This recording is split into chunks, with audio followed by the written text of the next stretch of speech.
ശൈത്യകാലം 6ാമത്തെ ആഴ്ചയിലേക്ക് നമ്മൾ പ്രവേശിക്കുകയാണ്. വിശുദ്ധ ലൂക്കായുടെ സുവിശേഷത്തിനുള്ള വായനയാണ് നമുക്ക് നൽകപ്പെട്ടിരിക്കുന്നത്.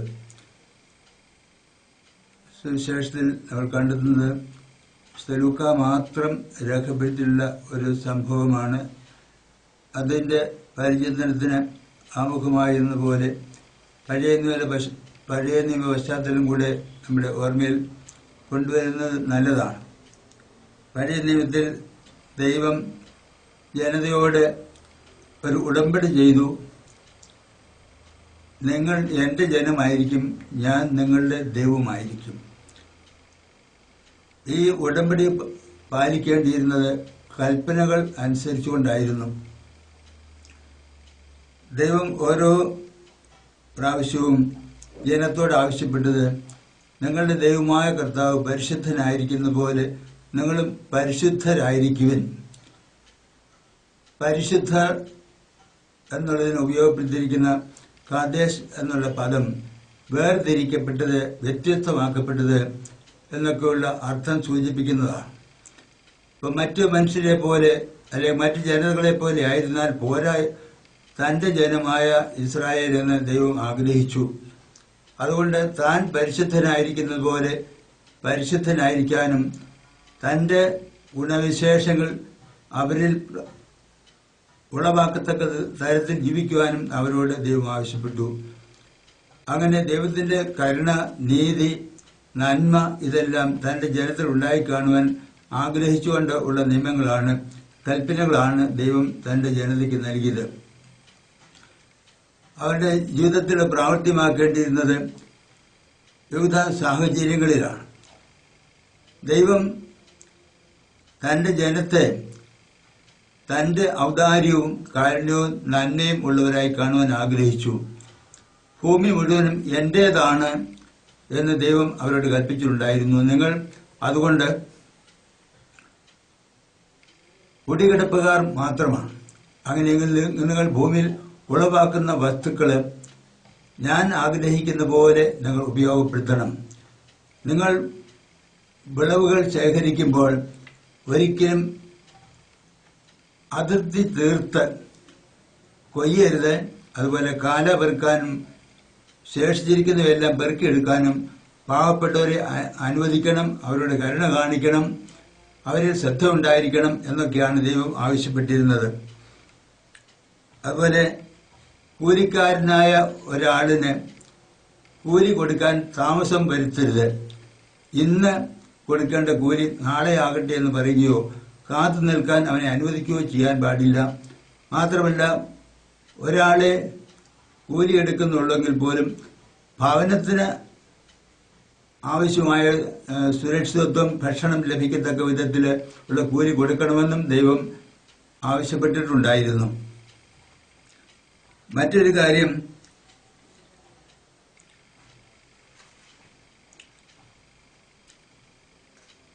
ചെകിടന് ശപിക്കരുത്, കുരുടന് തടസ്സം ചെയ്യരുത് എന്നൊക്കെ പറഞ്ഞുകൊണ്ട് സഹോദരങ്ങളോടുള്ള കടമ നിർവഹിക്കാൻ ദൈവം ആവശ്യപ്പെട്ടു. അതുവഴിയും ദൈവത്തിൻ്റെ കാരുണ്യവും നന്മയും സ്നേഹവും യഹൂദ ജനതയിലൂടെ പ്രകടമാകണമെന്നാണ് ദൈവം ആഗ്രഹിച്ചത്.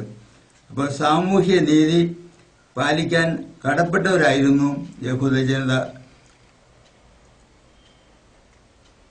ഭൂമി ദൈവത്തിൻ്റേതെന്ന് അനുസ്മരിപ്പിച്ചുകൊണ്ടാണ് അവരോട് പറഞ്ഞത്, നിങ്ങൾ കുടികിടപ്പുകാർ മാത്രമാണ്. അതുകൊണ്ട് ഇടം കൊടുക്കുന്നവരാകണം മറ്റുള്ളവർക്ക്. അപ്പോൾ രക്ഷ നിങ്ങൾക്ക് കൈവശമാക്കുകയും ചെയ്യാം എന്നാണ് ദൈവം അവരോട് പറഞ്ഞതിൻ്റെ അർത്ഥം. സുവിശേഷത്തിലേക്ക് നമ്മൾ കടക്കുമ്പോൾ ഈശോ ജെറുസലേമിലേക്കുള്ള യാത്രയിലായിരുന്നു. സമറിയായ്ക്കും ഗലീലയായ്ക്കും മധ്യേ കൂടെ അവിടുന്ന് കടന്നു പോവുകയുമായിരുന്നു. ഒരു ഗ്രാമത്തിൽ പ്രവേശിച്ചപ്പോൾ 10 കുഷ്ഠരോഗികൾ ഈശോയ്ക്ക് എതിരെ വരുന്നത് കണ്ടു. ഉച്ചത്തിൽ അവർ വിളിച്ചു പറയുകയും ചെയ്തു, ഗുരുവായ ഈശോയെ ഞങ്ങൾ കനിയണമെന്ന്. അപ്പം ഒരു സ്ഥലത്തും അല്ലാത്തവരായ ആളുകളായിരുന്നു ഈ കുഷ്ഠരോഗികൾ. കുഷ്ഠം എന്ന് പറയുന്നത് പഴയ നിയമത്തില് ഇന്ന് നമ്മൾ കാണുന്ന അല്ലെങ്കിൽ മനസ്സിലാക്കുന്ന അർത്ഥത്തിലായിരുന്നില്ല. മനുഷ്യർക്കും തുണിത്തരങ്ങൾക്കും ഭവനത്തിനും ഒക്കെ സംഭവിക്കാവുന്ന ഒരു ക്രമക്കേടായി നമ്മൾ കുഷ്ഠരോഗത്തെ കണക്കാക്കേണ്ടതുണ്ട് പഴയ നിയമപ്രകാരം. അപ്പോൾ ആധുനിക കാലത്തെ കുഷ്ഠരോഗമല്ല എന്ന് നമ്മൾ ഇവിടെ മനസ്സിലാക്കണം. പ്രത്യേക തരത്തിലുള്ള ഒരു കരിമ്പനോ അതുപോലെയുള്ള എന്തോ ആകാം എന്നുകൂടെ നമ്മൾ ചിന്തിക്കുന്നതിൽ അപാകതയൊന്നുമില്ല. അപ്പോൾ ഏതെങ്കിലും ശരീരത്തിൽ ഉണ്ടായിരുന്ന ക്രമക്കേടുകളൊക്കെ തന്നെയായിരുന്നു അന്ന് കുഷ്ഠം എന്ന് പറയുന്നതുകൊണ്ട് അർത്ഥമാക്കേണ്ടിയിരുന്നത്. ഇങ്ങനെ ഏതെങ്കിലും തരത്തിലുള്ള വികലതകൾ ശരീരത്തിൽ കണ്ടു കഴിഞ്ഞാൽ കുഷ്ഠരോഗികളായിട്ട് കണക്കാക്കപ്പെട്ടിരുന്നവരെല്ലാവരെയും ഭവനത്തിൽ നിന്നും നഗരത്തിൽ നിന്നും എല്ലാം പുറത്താക്കപ്പെട്ടിരുന്നു. ആ പുറത്താക്കപ്പെട്ട രോഗികൾ എന്നുള്ള അർത്ഥത്തില് യഹൂദനും വിജാതിയനും എല്ലാം രോഗം എന്നുള്ള കാര്യത്തിൽ ഒരുപോലെ ആയതുകൊണ്ട് അവർ കൈകോർത്ത് നടക്കുമായിരുന്നു. ഇവിടെ പറഞ്ഞിരിക്കുന്ന 10 കുഷ്ഠരോഗികളിൽ ഒരാൾ വിജാതിയനും 9 പേർ യഹൂദന്മാരും ആയിരുന്നു എന്നാണ് നമുക്ക് ഇത് പരിശോധിച്ച് നോക്കുമ്പോൾ മനസ്സിലാക്കാൻ സാധിക്കുന്നത്. അവരെങ്ങനെയോ കർത്താവിനെ കുറിച്ച് കേട്ടിരുന്നു. കർത്താവ് രോഗങ്ങൾ സുഖമാക്കുന്നവനാണെന്നും ഒക്കെ മനസ്സിലാക്കിയ ആ കുഷ്ഠരോഗികളെ കർത്താവ് കടന്നു പോകുന്നത് കണ്ടപ്പോൾ സ്വരം ഉയർത്തി ഗുരുവേ എന്ന് വിളിച്ചുകൊണ്ട് കർത്താവിന്റെ കരുണയ്ക്ക് വേണ്ടിയിട്ട് അവർ കേഴുകയായിരുന്നു. അപ്പൊ കരുണയ്ക്കായി കേഴുന്ന കുഷ്ഠരോഗികളെ സുഖപ്പെടുത്തുവാൻ കർത്താവിന് താല്പര്യം ഉണ്ടായിരുന്നു. അതുകൊണ്ട് അവിടുന്ന് എന്ത് ചെയ്തു? ഈ കുഷ്ഠരോഗികൾ ഉച്ചത്തിൽ വിളിച്ചു പറഞ്ഞു കഴിഞ്ഞപ്പോൾ അവൻ അവരെ നോക്കി കണ്ടു. എന്നിട്ട് അരുൾ ചെയ്തത് എന്താണ്? നിങ്ങൾ പോയി നിങ്ങളെ തന്നെ പുരോഹിതന്മാർക്ക് കാണിക്കുവിൻ എന്നാണ്. പോകും വഴിയാണ് അവർ സുഖം പ്രാപിച്ചത്.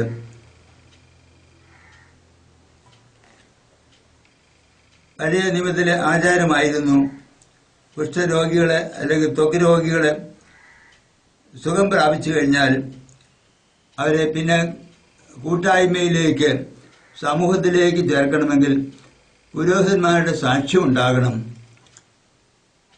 അവർ ശുദ്ധി ചെയ്ത് സമൂഹത്തിലേക്ക് ചേരേണ്ടതുണ്ടായിരുന്നു. ശുദ്ധി വരുത്തുന്നത് രോഗത്തിന്റെ ഏതെങ്കിലും അംശം ഇനിയും അവർ അവശേഷിച്ചിട്ടുണ്ടെങ്കിൽ അതിൽ നിന്ന് വിമുക്തി കിട്ടുവാൻ വേണ്ടിയിട്ടായിരുന്നു. അല്ലെങ്കിൽ രോഗശാന്തി അപ്പോഴല്ല ഉണ്ടാകുന്നത്. പഴയ നിയമത്തിൽ വേറെ സംഭവങ്ങളും ഒക്കെ നമുക്ക് ഇതുമായിട്ട് ബന്ധപ്പെടുത്തി കാണാൻ സാധിക്കും. നാമാനെ പ്രവാചകൻ സുഖപ്പെടുത്തിയ കാര്യവും നാമാൻ പോയി മുങ്ങി കുളിച്ച് സുഖം പ്രാപിച്ചുവെന്ന് പിന്നീട് സാക്ഷ്യം നൽകേണ്ടതുണ്ടായിരുന്നു. പുതിയ നിയമത്തിൽ തന്നെയും വേറെ സുഖപ്പെടുത്തലുകൾ, കുഷ്ഠരോഗികളുടെ സുഖപ്പെടുത്തലുകൾ നമുക്ക് കാണാൻ സാധിക്കും. കർത്താവ് തൊട്ട് സുഖപ്പെടുത്തിയ സംഭവം നമുക്ക് സുവിശേഷത്തിൽ കാണാൻ സാധിക്കുന്നുണ്ട്. എന്നാൽ ഇവിടെ കർത്താവ് തൊട്ടതായിട്ട് പറയുന്നില്ല. കർത്താവ് അവരോട് പറഞ്ഞത്, നിങ്ങൾ പോയി പുരോഹിതന്മാർക്ക് നിങ്ങളെ തന്നെ കാണിക്കുക. പുരോഹിതന്മാർ സാക്ഷ്യപ്പെടുത്തി കഴിയുമ്പോൾ നിങ്ങൾക്ക് യഥാർത്ഥ സമൂഹത്തിലേക്ക് പ്രവേശിക്കാൻ സാധ്യതയുണ്ട് എന്നാണ്. അപ്പോൾ ത്വക്ക് രോഗമുള്ളവരെ എല്ലാവരെയും നേരത്തെ സൂചിപ്പിച്ചതുപോലെ മറ്റുള്ളവരിൽ നിന്നുള്ള സമ്പർക്കം ഇല്ലാത്തവരായി അകറ്റി നിർത്തണമായിരുന്നു. പക്ഷെ ത്വക്ക് രോഗമുള്ളവരുടെ സമ്പർക്കം വഴിയായിട്ട് അശുദ്ധരായി തീരാൻ സാധ്യതയുണ്ടെന്ന് ലേവിയരുടെ പുസ്തകത്തിൽ 14-ാമത്തെ അധ്യായത്തിൽ എടുത്തു പറഞ്ഞിട്ടുണ്ട്. അപ്പൊ കുഷ്ഠരോഗമുള്ളവരുടെ ഭവനത്തിൽ പ്രവേശിച്ചാൽ അങ്ങനെ ഭവനത്തിൽ പ്രവേശിക്കുന്നവരും അശുദ്ധരായിത്തീരും. അവരും ശുദ്ധീകരിക്കപ്പെടണമായിരുന്നു.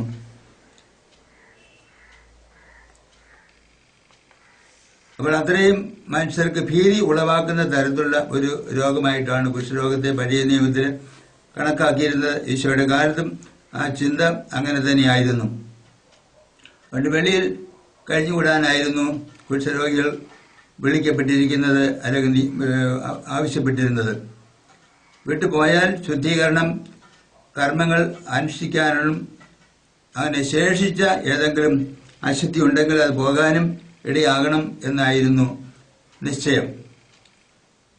ഇവിടെ സുഖപ്രാപ്തി നേടിയത്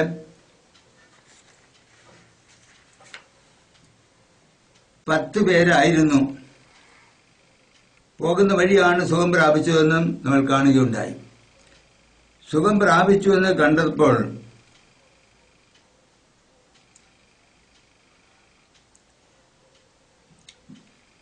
വിജാതീയനായ ഒരുവൻ, ആ കൂട്ടത്തിലുണ്ടായിരുന്നവൻ, തിരിച്ചു വന്ന് ഉച്ചത്തിൽ ദൈവത്തെ സ്തുതിച്ചു എന്ന് ദൈവവചനത്തിൽ നമ്മൾ വായിക്കുന്നു. കർത്താവിന്റെ കാൽക്കൽ കവിഴ്ന്നു വീണ് കർത്താവിനോട് നന്ദി പറഞ്ഞുവെന്നും സുവിശേഷം രേഖപ്പെടുത്തുന്നു. അതേസമയത്തിന് അയാൾ വിജാതീയൻ അല്ലെങ്കിൽ ഒരു സമറിയാക്കാരനായിരുന്നു എന്നുള്ള കാര്യവും ലൂക്കാ സുവിശേഷൻ പ്രത്യേകതം എടുത്തു പറഞ്ഞിട്ടുണ്ട്. ബാക്കി 9 പേരെ അവിടെ നന്ദി പറയാനായിട്ട് കാണുന്നില്ല. കർത്താവ് തന്നിമിത്തം അയാളോട് ചോദിക്കുന്നുണ്ട്, സുഖം പ്രാപിച്ചവർ 10 പേരായിരുന്നില്ലേ, 9 പേർ എവിടെ? മടങ്ങി വന്ന് ദൈവത്തെ സ്തുതിക്കാൻ ഈ വിജാതീയനല്ലാതെ മറ്റാർക്കും തോന്നിയില്ലല്ലോ. കർത്താവിന്റെ വികാരങ്ങൾ കൂടെ നമ്മൾ കണക്കിലെടുക്കുക.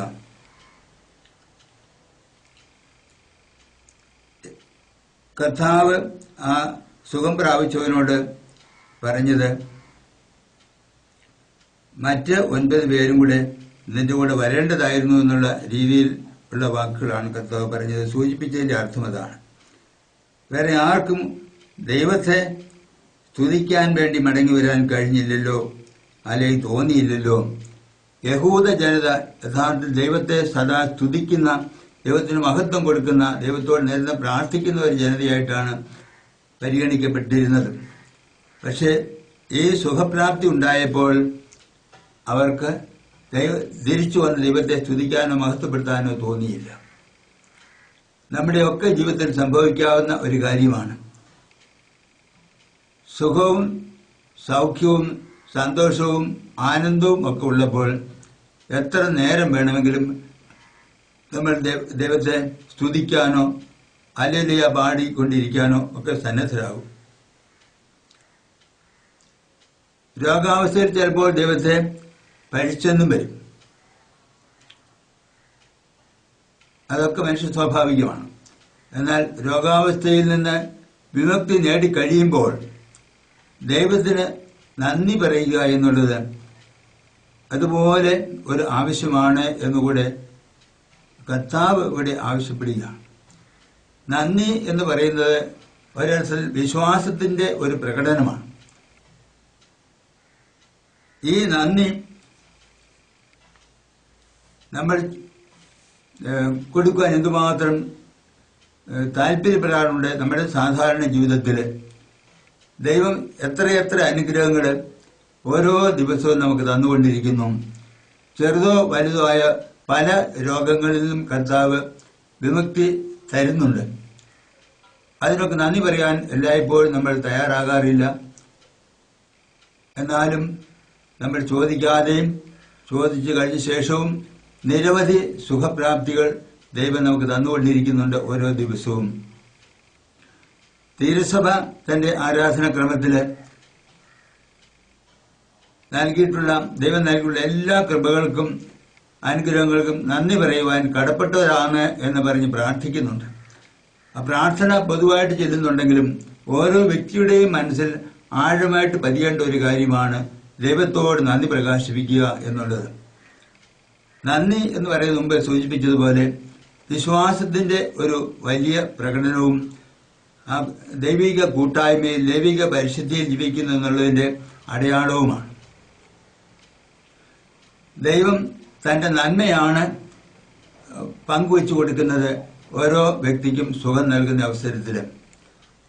അതുപോലെ ജനത പരിശുദ്ധരായിരിക്കണമെന്നും കരുണയും നന്മയും നിറഞ്ഞവരുമായിരിക്കണമെന്നാണ് ദൈവം ആവശ്യപ്പെട്ടത്.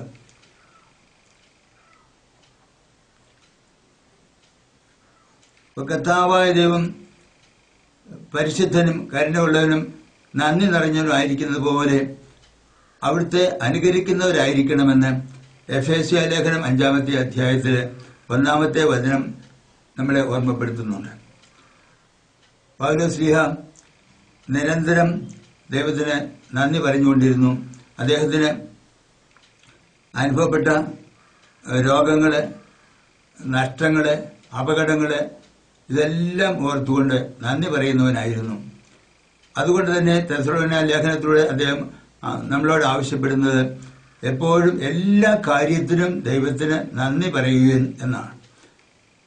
നമുക്ക് ഇതിലേക്ക് വളരുക എന്നുള്ളത് ഇവിടെ ക്രൈസ്തവ ജീവിതത്തിന്റെ പൂർണ്ണതയ്ക്ക് ആവശ്യമാണ് എന്നുകൂടെ നമുക്ക് ഓർത്തിരിക്കാം. അതുപോലെ ആ കുഷ്ഠരോഗികൾ സ്വരമുയർത്തി പ്രാർത്ഥിച്ചു, അല്ലെങ്കിൽ ദൈവത്തോട് പറഞ്ഞു എന്നാണ് ലൂക്കാസ് സുവിശേഷം രേഖപ്പെടുത്തിയിരിക്കുന്നത്. ദൈവം തന്നിരിക്കുന്ന സ്വരം അവിടുത്തെ മഹത്വപ്പെടുത്താനും അവിടുത്തോട് പ്രാർത്ഥിക്കാനും ഉപയോഗപ്പെടുത്താനും ഒക്കെ ഉള്ളതാണ്. അപ്പോൾ സ്വരമുയർത്തി എന്നുള്ളത് തങ്ങളുടെ കഴിവുകൾ മുഴുവനും ദൈവത്തിന് വേണ്ടി വിനിയോഗിക്കാനുള്ള അവരുടെ ആ താല്പര്യത്തെയും ശ്രദ്ധയുമാണ് സൂചിപ്പിക്കുന്നതെന്നുകൂടെ ഓർത്തിരിക്കുക. അപ്പം നമുക്ക് ഓരോരുത്തർക്കും ഇപ്രകാരം നന്ദി പ്രകാശിപ്പിക്കാനുള്ള ഉത്തരവാദിത്വം പല കാരണങ്ങൾ കൊണ്ടും ഉണ്ട്. അതുപോലെ തന്നെ കർത്താവ് അവരെ കണ്ടു എന്ന് സുവിശേഷം രേഖപ്പെടുത്തുകയാണ്. കർത്താവിന്റെ കാഴ്ച സൗഖ്യദായകമായ കാഴ്ചയായിരുന്നു. സുവിശേഷത്തിൽ മുറിവേറ്റ് കിടന്ന ഒരു മനുഷ്യന്റെ കാര്യം നമ്മൾ മറ്റൊരിടത്ത് വായിക്കുന്നുണ്ട്.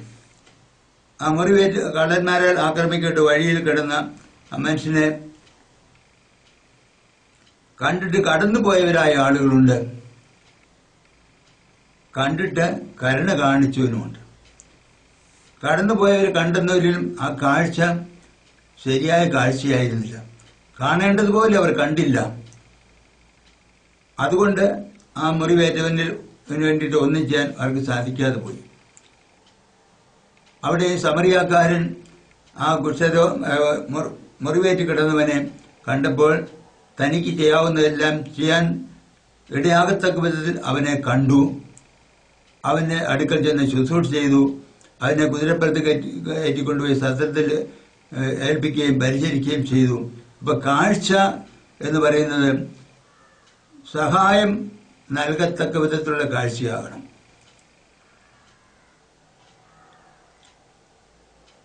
അങ്ങനെയാകുമ്പോഴേ അത് ദൈവികമായ കാഴ്ചയാകുള്ളൂ. നമ്മുടെ കാഴ്ചപ്പാടുകൾ ദൈവത്തിന്റെ കണ്ണുകൾ കൊണ്ടുള്ള കാഴ്ചകളാകണം. അപ്പോൾ മറ്റുള്ളവരിലേക്ക് ദൈവത്തിന്റെ കാരുണ്യവും സ്നേഹവും നമ്മിലൂടെ വഴിഞ്ഞൊഴുകി ചെല്ലത്തക്ക വിധത്തിൽ പ്രവർത്തിക്കാനുള്ള ഒരു ഉൾപ്രേരണ നമുക്ക് ഉണ്ടാവുകയും ചെയ്യും. ഇപ്പൊ കർത്താവ് കണ്ടപ്പോൾ കർത്താവ് അവർക്ക് ആവശ്യമായത് ചെയ്തു. തന്റെ ഹൃദയത്തിന്റെ നന്മ അവരിലേക്ക് ഒഴുകി ചെല്ലുവാൻ, അവർക്ക് ആവശ്യമായ നന്മ അവർക്ക് ലഭിക്കുവാൻ തക്ക വിധത്തിൽ അവിടുന്ന് അവരെ കണ്ടു. അപ്പൊ ദൈവത്തിന്റെ കാഴ്ച നമ്മളെ ഓരോരുത്തരെ സംബന്ധിച്ചും നമ്മൾ ആയിരിക്കുന്നത് പോലെ, നമുക്ക് ആവശ്യമായിരിക്കുന്ന പോലെയുള്ള കാഴ്ചയാണ്. നമ്മുടെ അനുദിന ജീവിതത്തിൽ നമ്മുടെ കാഴ്ചയും ദൈവികമായ ഒരു കാഴ്ചയായിരിക്കാൻ, അങ്ങനെ മറ്റുള്ളവർക്ക് ദൈവം ആവശ്യപ്പെടുന്ന കാരുണ്യവും നന്മയും എല്ലാം നമ്മിലൂടെ ലഭിക്കത്തക്ക രീതിയിൽ കാഴ്ചയായിരിക്കുവാനും നമുക്കിന്ന് ആഗ്രഹിക്കാം, അതിനുവേണ്ടി പ്രാർത്ഥിക്കാം. ഇനിയും കുഷ്ഠരോഗികളെ സംബന്ധിച്ചിടത്തോളം അവരും കണ്ടു, പോകുന്ന വഴി സുഖമായിരിക്കുന്നു എന്ന് കണ്ടപ്പോഴാണ് ആ സമറിയാക്കാരന് ദൈവത്തോടുള്ള കടപ്പാടിനെ കുറിച്ച് ബോധ്യം വരുന്നത്. താൻ സുഖം പ്രാപിച്ചവരിൽ അത് ദൈവത്തിന്റെ കാരുണ്യവും നന്മയും സ്നേഹവും നന്മയിലേക്ക് വന്നതുകൊണ്ടാണെന്ന് തിരിച്ചറിഞ്ഞ ആ സമറിയാക്കാരൻ ഉടനെ വീണ്ടും തിരിച്ചു വന്ന് കർത്താവിന്റെ കാൽക്കൽ വീണ് അവിടുത്തെ ആരാധിച്ചു, നമസ്കരിച്ചു എന്ന് പറഞ്ഞിരിക്കുന്നു.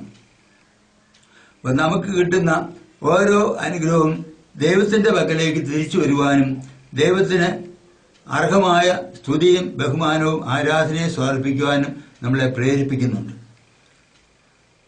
അപ്പം നമ്മുടെ കാഴ്ചകളും പ്രത്യേകവിധം ദൈവത്തെ തിരിച്ചറിയുന്ന, ദൈവികമായ കൃപകൾ തിരിച്ചറിയുന്ന കാഴ്ചയാകണം.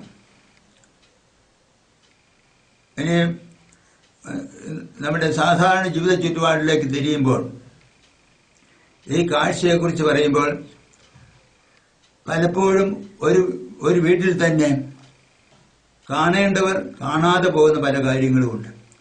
രോഗിയായിട്ട് സഹായം അർഹിക്കുന്നവരായിട്ട് ഒക്കെ ഓരോ കുടുംബത്തിലും പ്രായം ചെന്നവരോ മറ്റേതെങ്കിലും തരത്തിൽ നമ്മിൽ നിന്ന് നമ്മുടെ സഹായം ആവശ്യമുള്ളവരോ ഒക്കെ ആയിട്ടുണ്ടാകാം. പലപ്പോഴും അങ്ങനെയുള്ളവരെ കണ്ടിട്ട് കാണാത്തതുപോലെ പ്രവർത്തിക്കുന്ന ആളുകളുണ്ട്. അല്ലെങ്കിൽ നമ്മുടെ വഴിയാത്രയ്ക്കിടയിൽ ഒരു സഹായം ആവശ്യമുള്ള സഹോദരനോ സഹോദരിയെ കണ്ടിട്ട് നമ്മൾ കടന്നു പോകുന്നു വരാം. അപ്പോഴൊക്കെ ദൈവം ആവശ്യപ്പെട്ട കാര്യം നമ്മൾ നിർവഹിക്കാതെ പോവുകയാണ്. കൂട്ടായ്മയിലേക്ക് വരുന്നതിന് സഹായകരമായ എല്ലാ കാര്യങ്ങളും ചെയ്യുവാൻ നമ്മുടെ കാഴ്ച നമുക്ക് സഹായകരമായി തീരണം. അങ്ങനെ നമ്മൾ ചെയ്തു കഴിയുമ്പോൾ ദൈവികമായ ഒരു അന്തരീക്ഷത്തിൽ നമ്മൾ ജീവിക്കും. മറ്റുള്ളവർക്ക് ദൈവികമായ നന്മ നമ്മിലൂടെ മറ്റുള്ളവരിൽ കടന്നു ചെന്നതിൻ്റെ അനുഭവം ഉണ്ടാവുകയും ചെയ്യും. അതാണ് സ്വർഗരാജ്യം ഈ ഭൂമിയിൽ സമാഗതമായി എന്നുള്ളതിന് ഒരടയാളമായിട്ട് നമുക്ക് കണ്ടെത്താൻ സാധിക്കുന്നത്. അപ്പൊ ദൈവരാജ്യം ഈ ഭൂമിയിൽ സംസ്ഥാപിതമാക്കി തീർക്കാൻ വേണ്ടി വിളിക്കപ്പെട്ടവരാണ് നമ്മൾ എന്നുള്ള കാര്യവും ഈ ദിവസം ഈ ദൈവവചനം ധ്യാനിക്കുകയും പഠിക്കുകയും ചെയ്യുമ്പോൾ നമ്മുടെ മനസ്സിലേക്ക് വരേണ്ടതുണ്ട്. നമ്മുടെ പരിശുദ്ധ പിതാവ് കൂടെ കൂടെ ആവർത്തിച്ച് പറയുന്ന ഒരു കാര്യമുണ്ട്. ഇങ്ങനെ അതിർത്തി വരമ്പുകളിൽ കിടക്കുന്നവരായ ആളുകളെ ഓർമ്മിക്കുക, അവരെക്കുറിച്ച് ശ്രദ്ധിക്കുക, ആരും ഓർമ്മിക്കാനില്ലാത്തവരെ നമ്മുടെ ഓർമ്മയിൽ കൊണ്ടുവരിക. ഇതൊക്കെ നമ്മൾ കൂടുതൽ ക്രൈസ്തവരായിത്തീരുന്നതിന് ഉള്ള മാർഗങ്ങളാണ്. കഴിഞ്ഞ ഏതാനും ദിവസങ്ങൾക്ക് മുമ്പ് പരിശുദ്ധ പിതാവ് തന്റെ ഒരു പ്രഭാഷണത്തിനിടയിൽ പറഞ്ഞതാണ്, നമുക്ക് കുറെ കൂടെ സ്നേഹിക്കുന്നവരാകാം, നമുക്ക് കുറെ കൂടെ ദരിദ്രരായിത്തീരാം, അങ്ങനെ നമുക്ക് കുറെ കൂടെ ക്രൈസ്തവരാകാം. അപ്പൊ ക്രൈസ്തവ ജീവിതത്തിന്റെ മാനദണ്ഡമായിട്ട് പരിശുദ്ധ പിതാവ് നമുക്ക് ചൂണ്ടിക്കാണിച്ചു തരുന്നതും ഈ ദാരിദ്ര്യത്തിലേക്ക്, അതായത് നമുക്കുള്ളവ മറ്റുള്ളവരിലേക്ക് പങ്കുവെച്ചു കൊടുത്തുകൊണ്ട് അവരെ കൂടി നമ്മുടെ സ്നേഹത്തിലേക്കും സൗഹൃദത്തിലേക്കും കൂട്ടിക്കൊണ്ടുവരുവാനും കഴിയുന്നിടത്തോളം സമനിലയിൽ എത്തിച്ചേരുവാനുമാണ്. അതുവഴിയായിട്ടുണ്ടാകുന്നത് എന്താണ്? ആ ദാരിദ്ര്യത്തിൽ നമ്മുടെ വസ്തുവകൾ മറ്റുള്ളവരെ പങ്കുചേർക്കുകയും അല്പം കൂടെ ദാരിദ്ര്യത്തിന്റെ അനുഭവം നമുക്കുണ്ടാകുകയും ചെയ്യുമ്പോൾ നമുക്ക് കൂടുതൽ സ്നേഹം ഉളവാകുന്നു. കൂടുതൽ സ്നേഹം ഉളവാകുമ്പോൾ നമ്മൾ കൂടുതൽ ദൈവത്തെ പോലെയായിത്തീരുന്നു. അങ്ങനെ കൂടുതൽ സ്നേഹമുള്ളവരും ദൈവിക സ്വഭാവത്തിൽ പങ്കുപറ്റുന്നവരായിത്തീരുമ്പോൾ കൂടുതൽ ക്രൈസ്തവോചിതമായ ജീവിതം നയിക്കുന്നവരുമായിത്തീരും.